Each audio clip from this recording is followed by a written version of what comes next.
जितनी चीजें हमको छूट दी, इससे बहुत बड़ा फायदा मिलने वाला नहीं है। कलेक्टर को फिर पावर दिया गया है। पुरानी जो प्रॉपर्टीज है, जो आजादी के बहुत पहले 200-300 साल पहले उसके कागजात नहीं। इसमें कुछ जो उन्होंने रोक लगाई है, जैसे कि डीएम अब वक्फ की प्रॉपर्टीज में इंटरफेयर नहीं करेगा, ये सबसे बड़ा पॉइंट था, क्योंकि डीएम साहब तो वही करते हैं जो सरकार चाहती है। हम इस फैसले का, जहां तक डीएम साहब की बात है, जितनी चीजें हमको छूट दी, इससे बहुत बड़ा फायदा मिलने वाला नहीं है। कलेक्टर को फिर पावर दिया गया है। पुरानी जो प्रॉपर्टीज है, जो आजादी के बहुत पहले 200-300 साल पहले उसके कागजात नहीं यहाँ पर, तो वो भी लिटिगेशन में आ रही हैं। और जो 5 साल तक कोई भी नया कन्वर्ट हुआ मुस्लिम आएगा तो 5 साल तक उसे राइट नहीं मिलेगा इसमें। और वो जो है प्रैक्टिसिंग मुस्लिम होना चाहिए। अब ये प्रैक्टिसिंग मुस्लिम कैसे तय करेंगे? तो ये सारी चीजें हैं इसमें। अभी इस पे कुछ बोलना वो नहीं है, लेकिन मुझे लगता है कि एक तो सीईओ की बात है, सीईओ मुस्लिम ही होना चाहिए, ये मांग थी हमारी, लेकिन सीईओ मुस्लिम होना जरूरी नहीं है, ऐसा अभी तक फैसला नहीं हुआ है। और कलेक्टर को भी राइट दिया गया, ऐसा नहीं राइट दिया। कलेक्टर होता है गवर्नमेंट का आदमी, कलेक्टर ही अभी तक क्या है ना, अभी तक 36 कलेक्टर एक सीईओ के अंडर में है, और अब जो है ना एक सीईओ 36 कलेक्टर के अंडर में होगा। तो इन चीजों पे है बात। अभी आगे जो है डिस्कशन के बाद ही हम और बातें आपको बता सकते हैं। कोर्ट ने ये भी कहा है कि सीईओ जो अपनी मांग की थी कि मुस्लिम कम्युनिटी का चाहिए, तो अभी तक कोर्ट ने उस पे ऊपर क्या डिसीजन फाइनल नहीं दिया है क्या? नहीं, जहां तक मुझे मालूम है कि अभी तक उस पर डिसीजन नहीं आया है। डिसीजन शायद नहीं कि सीईओ मुस्लिम होना चाहिए, ये कंपल्सरी नहीं किया गया है जहां तक मैं जानता हूं, लेकिन इस पर मैं और आगे जजमेंट पढ़ने के बाद ही बोल सकता हूं। लेकिन सीईओ मुस्लिम होना चाहिए, हमारी डिमांड पहले से थी। दूसरी तरफ कोर्ट ने ये भी कहा है कि मुस्लिम अनुयायी चाहिए। किस तरह देखते हो? इसमें अनुयायी मतलब क्या होता है? मुस्लिम अनुयायी हैं। अब ये कोई जरूरी नहीं है क्या दूसरे ट्रस्टों के अंदर जो लोग हैं या दूसरे रिलीजन के लोग हैं, क्या उनका चेक किया जाए, पूजा करते हैं कि नहीं करते हैं, ये मंदिर में जाते हैं कि नहीं जाते हैं, ये गिरजाघर में जाते हैं कि नहीं, गुरुद्वारे में जाते हैं, क्या मतलब हो गया? मुस्लिम हैं। अब कुछ लोग प्रैक्टिसिंग मुस्लिम होते हैं, कुछ नहीं होते हैं, तो ये भी एक मतलब जो सोच से बाहर की बातें हैं। गवई महाराष्ट्र के जस्टिस से आपको उम्मीद पूरी होगी? नहीं, बिल्कुल अभी उम्मीद मैं सोचता हूँ बिल्कुल पूरी नहीं हुई। ये बिल ही रिजेक्ट होना चाहिए था, मेरा ये मानना था। क्या आगे अपनी क्या नहीं, अभी तो देखिए ऐसा मैं इंडिविजुअल कुछ नहीं बोल सकता हूँ। जब हमारे लीडरशिप जो है मुस्लिम पर्सनल बोर्ड वगैरह बैठेंगे, जो तय करेंगे वो फॉलो करेंगे। दूसरी तरफ जो अभी तुम्हारी कम्युनिटी की ओर से कुछ इस बिल के माध्यम से कई मीटिंग वगैरह बुलाई गई है इस पे? नहीं, अभी तो बहुत अर्ली है ना यार। अभी आज ही तो फैसला आया है।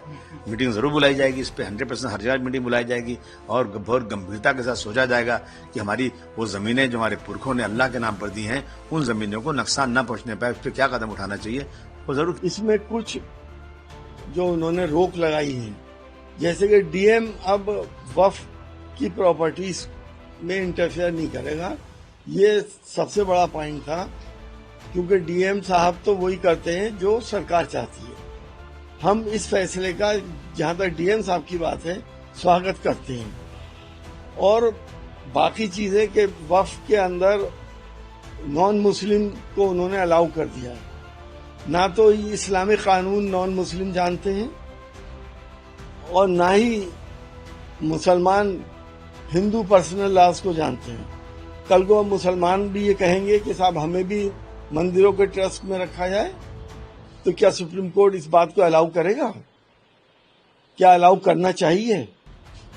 तो हमारा ये मानना है कि इसमें मुस्लिम ही होने चाहिए थे।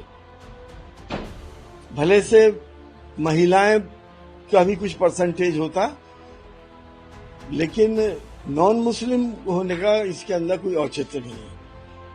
सुप्रीम कोर्ट ने फैसला दिया, लेकिन यह ध्यान नहीं रखा कि वक्फ की संपत्तियों पे अवैध कब्जे जिन जिन लोगों के हैं, सरकारों के हैं, उसका क्या होगा? सबसे ज्यादा तो अवैध कब्जे सरकारों के हैं।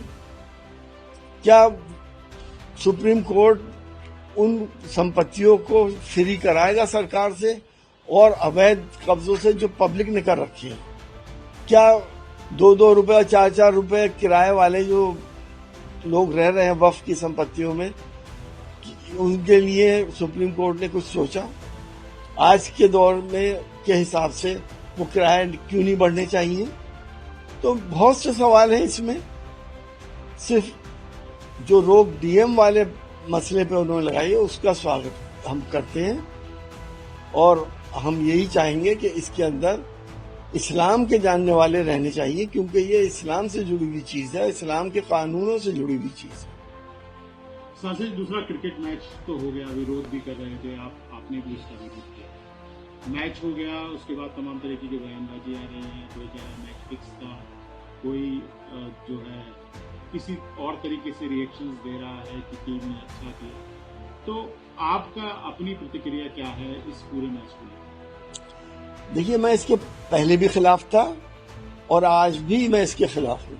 भले से हम जीत गए, लेकिन हमने अपने देश का मान सम्मान को दांव पे लगा के हमने मैच खेला। हमारे उन 26 बहन बेटी जो विधवा हो गई, जिनका सुहाग उजड़ गया, जिनके घर अभी आंखों के आंसू भी खुश्क नहीं हुए हैं, उनका हमें कोई ख्याल ही नहीं है। फेल्योर तो सरकार का था कि क्यों मारे गए। हमने उस कंट्री से मैच खेल लिया जो मुसलसल हमारे देश के अंदर आतंकवादी गतिविधियां बढ़ा रहा है, बेकसूरों को, इनोसेंट लोगों को मार रहा है। हाँ, अगर उस पाकिस्तान से हमें यह एश्योरेंस मिलता कि आगे कोई भी हमारे देश में आतंकवादी घटना नहीं होगी और हमारे इंटेलिजेंस, हमारी पुलिस, इन्वेस्टिगेशन एजेंसीज, पाकिस्तान की इन्वेस्टिगेशन एजेंसीज और उनकी इंटेलिजेंस मिलकर पाकिस्तान में इन लोगों को ट्रेस करें और इनको कानून के हवाले करें। अगर ये शर्त वो मानते ये मेरा पर्सनल राय है, तो फिर हम मैच खेल सकते थे। दूसरा उधर चूंकि मैच भी हुआ था तो अपने कप्तान, जो इंडियन कप्तान उन्होंने जो पाकिस्तान के कप्तान थे, मैच के टॉस के बाद हैंडशेक नहीं किया और लोग उसको तरह तरह से देख रहे हैं। आप किस नजर से इसको देखते हैं? देखिए, जो डेंट हो गया वो तो हो गया, पिचिंग करने से कोई फायदा नहीं, और ये सब ड्रामेबाजी की बात है। पूरा मैच खेल गए, हाथ नहीं मिला रहे साहब, ये क्या बात हुई? तो मैं तो समझता हूँ कि ये तो एक तरह की ड्रामेबाजी है, ताकि लोगों को थोड़ा सा ये हो जाए कि यार इन्होंने मैच तो खेल लिया लेकिन खुश नहीं है।